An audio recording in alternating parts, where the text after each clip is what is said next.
दोस्तों, क्या इंटरनेट भारत को खतरे में डाल सकता है? लेकिन कैसे? आज के समय में भारत एक ग्रोइंग इकोनॉमी है जो पूरी दुनिया में फिफ्थ सबसे बड़ी है। आज पूरा भारत डिजिटलाइजेशन हो रहा है, लेकिन यही डिजिटलाइजेशन भारत को खतरे में डाल सकता है। दोस्तों, हम बात कर रहे हैं साइबर क्राइम की। साइबर क्राइम आपको ये छोटी सी बात लग रही होगी, लेकिन पूरी दुनिया के लिए ये सबसे बड़ी प्रॉब्लम है और आज की वीडियो में हम इसी के बारे में बात करेंगे। अरे मेरा नंबर किससे दिया आपको? हाँ ठीक है, आप नंबर नोट कीजिए।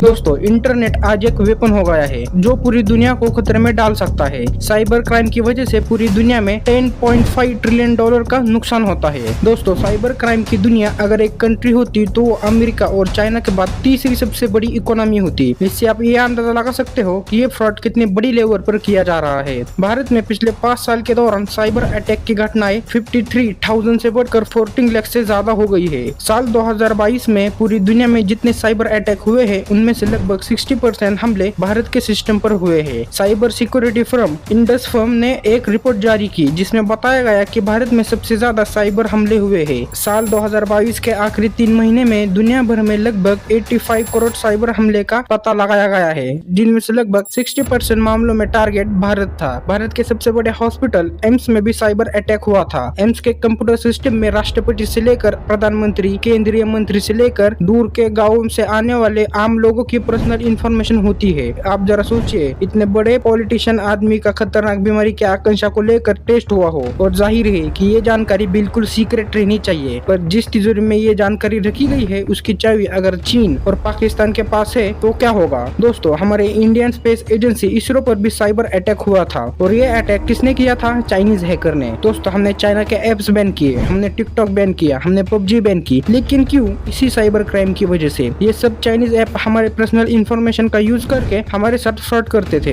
इसका पता इंडियन गवर्नमेंट को लगते ही सारे चाइनीज ऐप को बैन कर दिया था। पूरी दुनिया में सबसे ज्यादा हैकर्स रशिया में है, उसके बाद नॉर्थ कोरिया और तीसरे नंबर पर चाइना है। पूरी दुनिया में सबसे ज्यादा हैक किया गया हुआ पैसा रशिया के पास जा रहा है और उसके बाद नॉर्थ कोरिया में। आज अमेरिका जैसे ताकतवर देश भी साइबर अटैक से परेशान है। दुनिया की सबसे बड़ी स्पेस एजेंसी नासा पर भी साइबर अटैक हुए हैं। दोस्तों, जरा आप सोचिए, इतने बड़े कंपनीज, इतने बड़े स्पेस एजेंसीज जहाँ दुनिया के टॉप साइंटिस्ट होते हैं, दुनिया के टॉप इंजीनियर्स होते हैं, उन्हें तक हैकर्स ने नहीं छोड़ा, तो फिर हम क्या है? एक आम इंसान अपनी जिंदगी का सारा पैसा बैंक में रखता है, ये सोच के कि बैंक उसके पैसे को सुरक्षित रखेगा। लेकिन जब ये पूरी जिंदगी कमाया हुआ पैसा कोई हैकर 5 मिनट में ही उड़ा दे तो फिर आम इंसान का क्या होगा? हमजा बेंडिलाज, ये 20 साल के लड़के ने 217 बैंक को हैक करके करीब 1 अरब डॉलर की चोरी की थी। इंडिया में भी कोसमोस बैंक को हैक करके 94 करोड़ 42 लाख रुपए की चोरी की थी। ये स्कैम पुणे में हुआ था। कोसमोस बैंक सबसे पुरानी कोऑपरेटिव बैंक है। इस बैंक को 100 साल से ज्यादा का समय हो गया है, जिसकी स्थापना 1906 में हुई थी।